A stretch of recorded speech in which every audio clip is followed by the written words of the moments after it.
Isang PBB housemate, reincarnation daw ni Eman Atienza. Hanggang ngayon, marami pa rin ang hindi makapaniwala at tila hindi pa rin tuloy nagsising-in sa lahat na wala na si Eman Atienza, ang 19 anyos sa content creator at anak ng kilalang TV host at weather reporter na si Kuya Kim Atienza. Si Eman ay nangaan ng marami dahil sa kanyang masayang personalidad, kababaang loob at inspiradong pananaw sa buhay. Palaging puno ng sigla at saya ang mga videos niya at sa murang edad ay marami na siyang na-inspire dahil sa pagiging totoo at mabuting kaibigan sa lahat. Marami pa sana siyang mararating, ngunit sadyang may mga bagay sa buhay na hindi natin inaasahan. Minsan, ang mga pinakamaliwalag na bituin ang unang tinatawag pabalik sa langit. Ngunit sa gitna ng pagdadalamhati at pangungulila, isang kakaibang usapan ang lumitaw online. Maraming netizen ang nagsasabing may mga taong kahawig umano ni Eman at tila nakikita nila ang presensya nito sa ibang mga muka. Pero isang teen star ang talagang pumukaw sa atensyon ng marami dahil sa sobrang pagkakahawig nila ni Eman.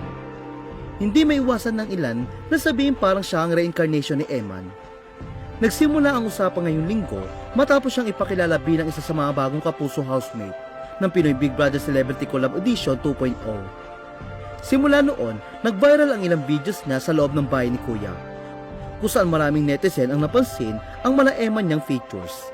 Mula sa hugis ng muka, singkit ng mga mata at maliwanag ng ngiti niya. Siya nga ay walang iba kundi ang aktres na si Caprice Cayetano. Kilala si Caprice bilang ang demure daughter ng Quezon City at isa sa mga batang artista ng GMA na unti-unti ring gumagawa ng sariling pangalan. Si Caprice ay anak ng Chef George Mendez, ang executive chef at creative director ng CIBO, isang restaurant brand na itinatag ng yumaong culinary icon na si Margarita Flores.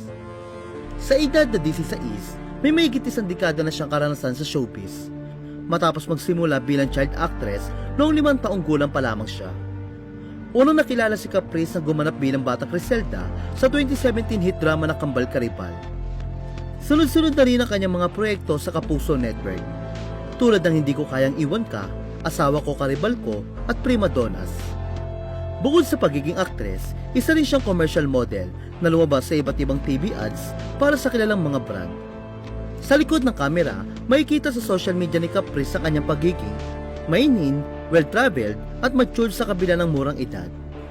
Mahilig din siyang mag-travel tulad ni Eman at nakapunta na siya sa Singapore, Hong Kong at Japan kasama ang kanyang pamilya. Samantala, hindi pa man nagbibigay ng komento o reaksyon ng pamilya ni Kuya Kim tungkol sa pagkukumpara ng mga tao kay Caprice kay Eman.